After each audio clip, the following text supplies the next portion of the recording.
Hi there, Jean Greer here at Stylish Fireplaces. With the price of natural gas going up and our need to reduce our carbon emissions, we're getting more and more questions. Can I convert my gas fireplace to electric?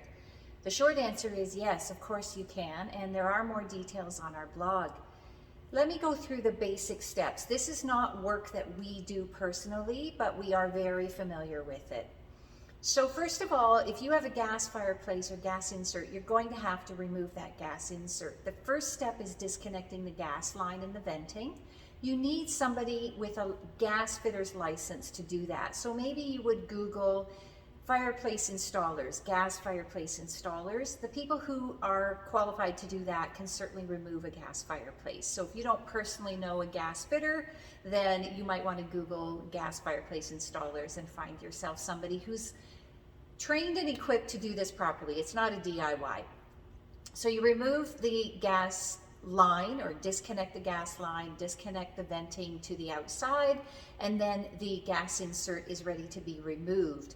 Keep in mind that many gas inserts are what we call built-in. So they're locked in by the tile surround, and that tile is going to have to be broken in order to get the insert out. It's not always the case that the gas insert is just going to slide out of the opening. So if you hadn't in mind a complete makeover of the fireplace, you may want to think about your plans and how you're going to convert this fireplace without breaking those tiles.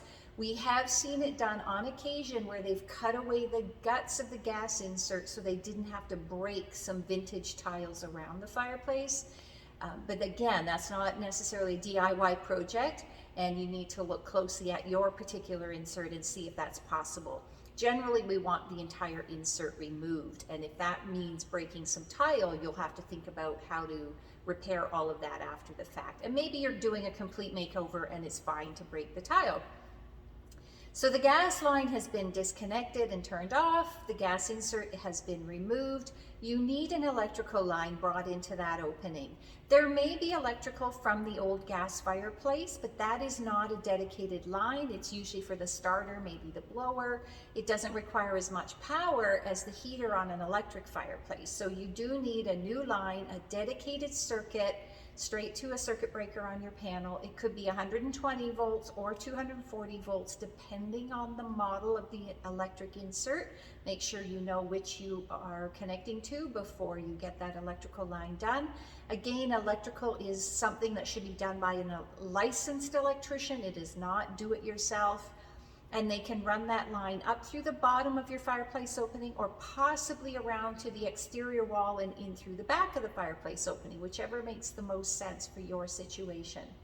So you've disconnected the gas line, you've had the gas insert removed, and you've put in an electrical line. Now you're ready to find the perfect electric insert, and for that, measurements are going to be the key. If your opening was always a gas fireplace, chances are when you remove the gas insert, there's a big gaping hole there that is not too difficult to fill with an electric insert. In fact, you'll probably have to bring the opening size down or cover it with trim. We do recommend that you put some insulation into the back of that type of gas opening and make sure you're blocking the cold air from coming in through the venting that's there, and just to keep cold air in general out of your interior space. If your gas fireplace was already retrofitted into a wood burning opening, that wood burning opening isn't just a big gaping hole, it's an opening that gets smaller as it goes into the opening. Most masonry fireplaces are wider at the front and narrower at the back. That requires not only the front measurements of the opening, but a measurement partway back. Don't do the very back, partway back into that masonry opening will tell us whether the back end of an electric insert is going to fit in there or not. You're going to find the biggest insert that will fit without getting stuck, and then you'll have most likely a trim kit that you see on the inserts behind me here. Those trim kits are designed because there is no standard opening size for gas and wood burning fires, and so the manufacturers of inserts to go into those fires don't have one size that they can make and go, hey, that's going to fit everybody's fireplace. So you're going to buy the biggest one that will fit and then use an insert to cover the gaps. So that's how you're going to go about finding the right insert. Get the measurements of your opening. If it's a masonry opening, measure partway into the opening on the width in particular, bring those measurements to somebody like us at Stylish Fireplaces, and we'll help you find the perfect electric insert. You can get all of these details and more at our stylish blog on stylishfireplaces.ca.